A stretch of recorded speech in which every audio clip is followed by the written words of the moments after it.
Hey, it's Seth from Red Eye Garage. The following video is just a little tip I've learned if you are running the Kaiser Willys dual master cylinder kit with rear disc brakes. So please enjoy this, and as always, comment below if you have any questions, and thank you for shopping at Kaiser Willys.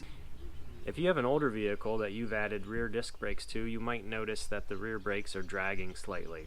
That's probably due to a residual valve in the master cylinder. In today's video, we're going to tear into that and show you what that looks like and how to take care of it and get those brakes spinning freely. Let's do it.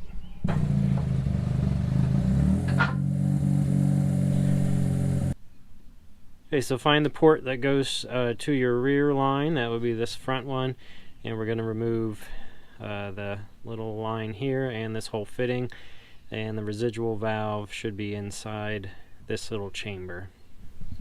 Once you remove this, you are going to have fluid coming out of it. Have a bucket nearby, and anytime I'm dealing with brake fluid, I like to wear gloves because this stuff is nasty on your skin. It's going to be hard for you guys to see this. I have the fitting off, and inside there is the tapered seat for the fitting, but it's also a little brass cone.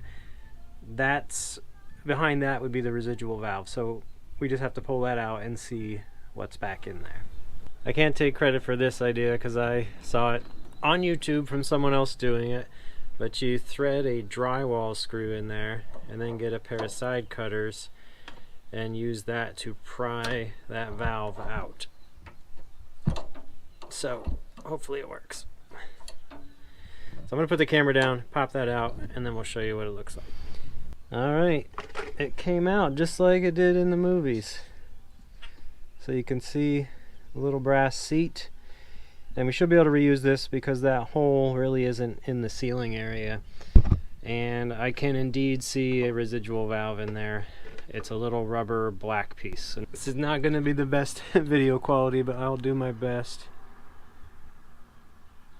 Huh, that came out super easy. There it is.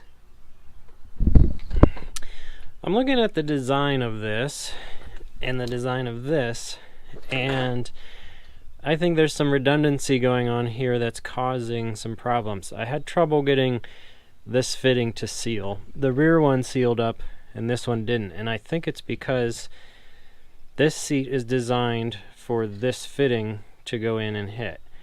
But because I'm using these 90-degree jobbies, I think it's bottoming out against that seat and not clamping on, because the banjo washers, you shouldn't need the banjo washers and this tapered seat. So I'm going to put it together without that brass seat and see if it seals up, because now that the valve's not in there, we don't need that to hold it in there. So I don't know if that makes sense or not. I'm going to try that and see if it seals up, because I was looking, these banjo washers don't even look like they've ever been compressed, and I had trouble getting this to seal up. So I'm going to try that and put this back together and see how it goes. Back together, little trick that I use anytime I'm working on brake systems, try to get the air out right here before you push it all the way back. So I will bleed the brakes at the caliper just to check, but I left this fitting loose, and since I'm right here, I just reached up, pulled the brake lever with this loose, let the air bubbles come out, tightened it, and then let off the brake arm, and that pushed out the air right here. There might still be a little bit of air here, but by doing that, I won't have as much bleeding to do. So it's all together now. I'm gonna bleed it at the calipers just to make sure and put some pressure on it and see if these fittings leak. But this will give you a visual on the pieces we removed. So this is my little sheetrock screw, this is the brass seat, and this is the residual valve. So it's just a little squishy rubber check valve with a little spring.